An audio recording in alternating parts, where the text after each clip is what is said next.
But but I but I do like it with Korn and Master Roshi. They were the ones that gifted Goku with the Flying Nimbus, which in Dragon Ball was his main way of getting around, and something that was a huge help to him, when he first started out, on this adventure that we call Dragon Ball. Right. And it's also kind of symbolic too when you think about it, because being trained by your master's master that just kind of shows. I imagine in practice, but also obviously in like theming, that like you're at like a whole new level. If you may not necessarily be as an equal with your previous master, but to learn from your master's master, I think shows that as a warrior, you've really grown a lot and learned.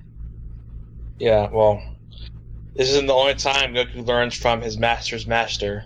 Right.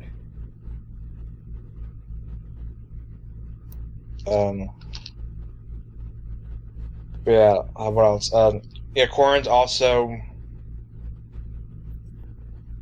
Is he 1,000 years or a few thousand years old? Something like that. He's been around for a minute. I think he's definitely older than Master Roshi, obviously. Yeah. But yeah, and also he definitely will only train people that are good, or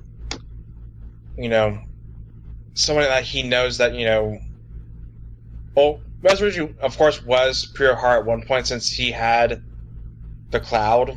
Right. That he got tainted. Yep. Because he can't stay away from the mags. Yeah, he's tainted by his desire to fuck bitches. Yes, that.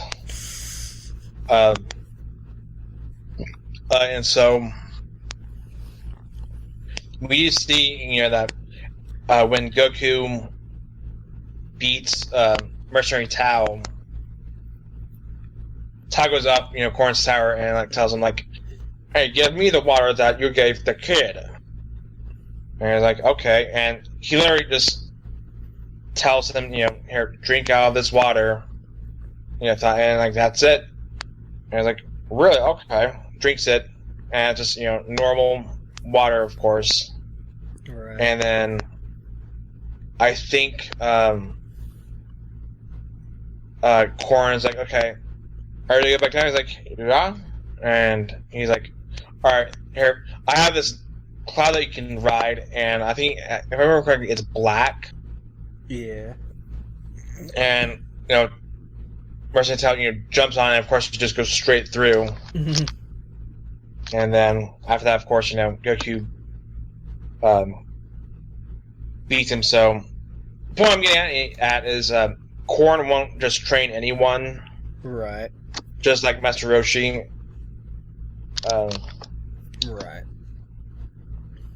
But I think that's also something that, like, pretty much every teacher master on this list are like.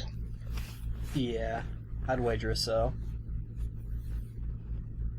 Because they either just teach a select few, or they teach the person that's in front of them, because that's all they have. Right. To teach. It probably depends on the teacher, if we're talking IRL. But as far as Dragon Ball is concerned, I think most of them, the ones who actually teach, that is, won't just teach anybody. Or at the very least, the way the stories are shaped up, it seems like they won't teach just anyone. Obviously, there are people like Master Roshi and Korin to where like they literally won't teach just anyone. Yeah.